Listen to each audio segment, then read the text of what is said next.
County Museum, Thursday, January the 4th meeting. We welcome everyone. We'll call the meeting to order, and the first thing on the agenda is the declaration. Everyone that has a pecuniary interest, we'll ask you to declare it if and when the matter arises. And the next item is action item 2A, policy report. And Kathy. Okay. So thank you very much, Warden. So the policy in front of you is the collections management policy, and as in typical museum practice, we bring policies forward for approval. There's some minor tweaking to the policy, but I will highlight just one area. I believe it's on page 4 of the policy. And in our new lean culture, staff had undertaken a process in regards to taking a look at our tax receipts and how we could do them differently and more efficiently. So the section pertaining to tax receipts is our tax receipts for collections and archives in particular will now be done online electronically through our Past Perfect database. So they've worked diligently with the staff in Treasury as well as going through the audit process with the auditors to make sure that the process and the procedure is correct. And we will now officially start a new process for the tax receipts through this new portion of the collections management policy. So it is something that will look towards the future for financial receipts as well. But at first cut, we're going to do this process with the receipts that we process for archives and collections. So the attached document in the policy as well as the other documents, supporting documents, are there for council's review as well. So the recommendation, let me read the recommendation. Sure. So the recommendation is that the revised collections management policy for the Bruce County Museum and Cultural Centre be approved. You've heard the recommendation. Can I get a mover for the recommendation? Moved by Ann, second by Robert. Any discussion on the recommendation? All those in favor of the recommendation? And that's carried. Thank you. Okay. So there are a number of information items, and I will apologize. The first one that is listed on the agenda, the archives report, that is not in this report. It will be the Q4 results of archives will be presented at the February meeting, so my apologies that we didn't catch that and take that off.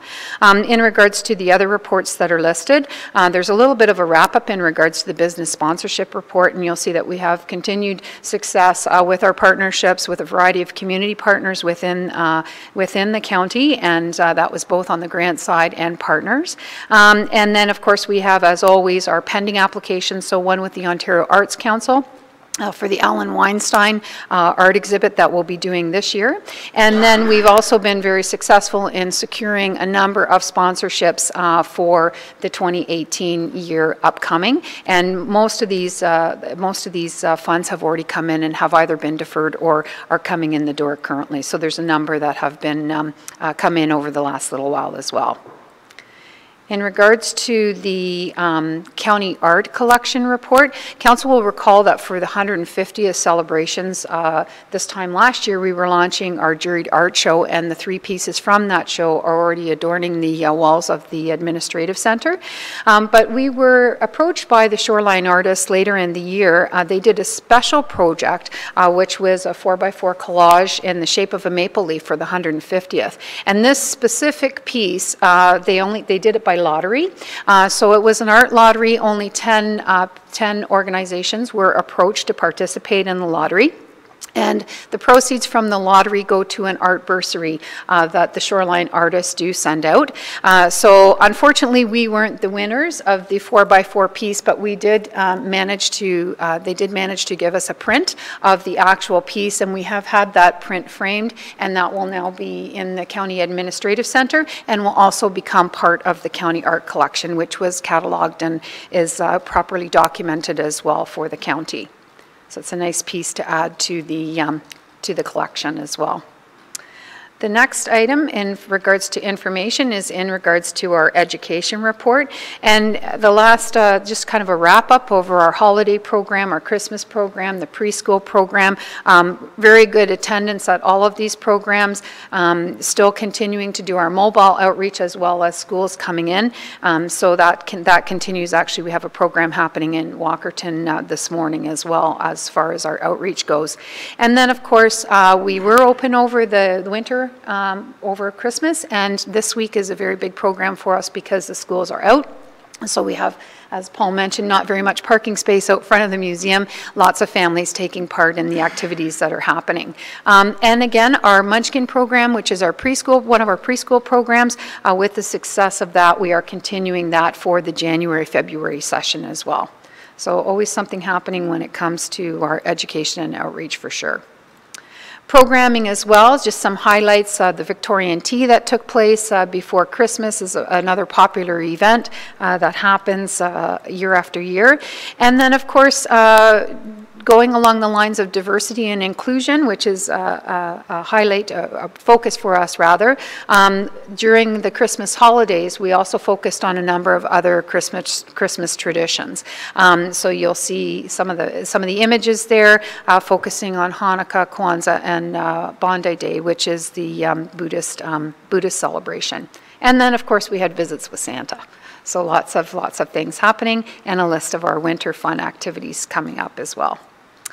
And then just wanted to kind of talk about where we are from a strategic plan update. We're well into the third year of, well, 2017 was the third year for the strategic plan, so we're going into the fourth year.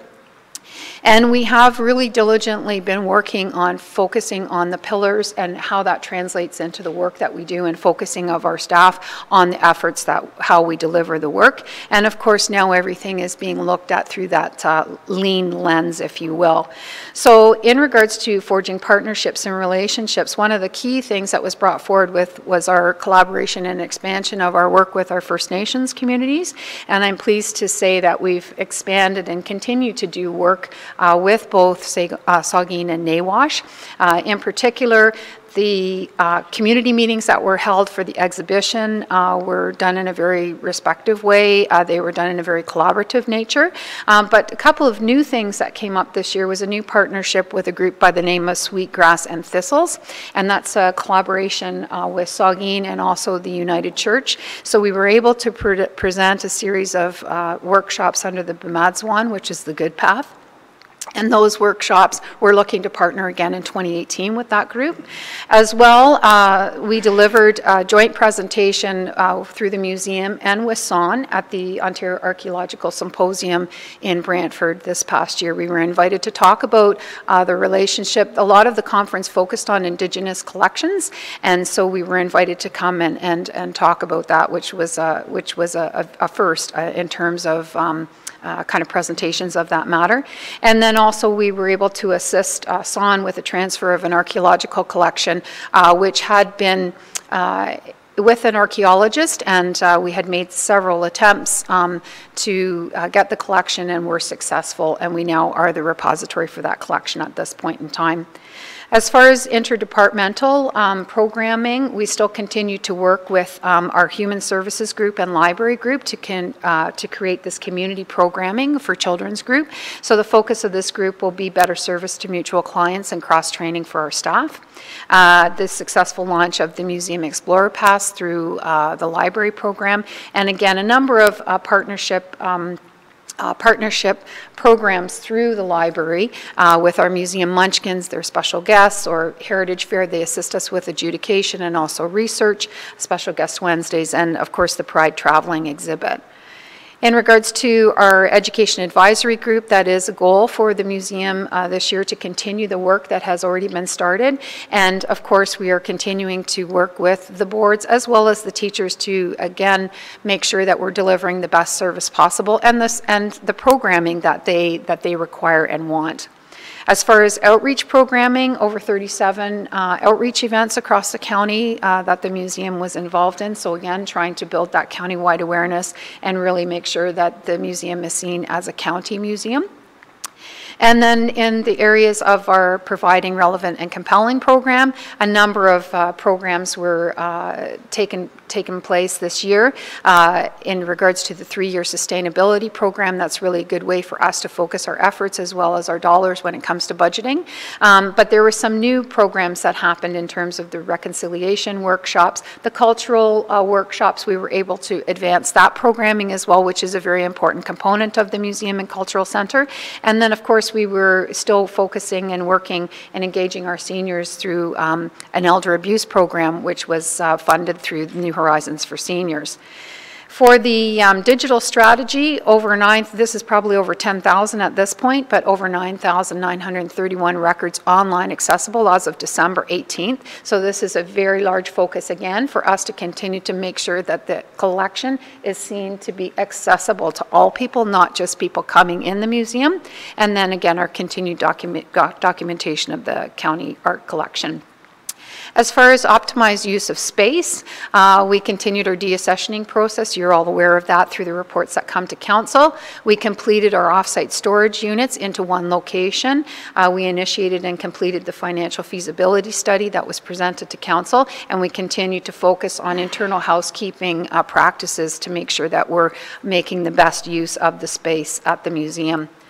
Countywide awareness, pleased to say that membership is and will continue to be a growing area for the museum. There's just a little bit of representation. We do have representation from every municipality within the county, which is great to see. Develop the resources required. This was a new one for us in terms of the strategic plan. So here you see through the work of the financial feasibility, we were able to accomplish, the fundraising plan for any future capital projects and further define the role of the development officer.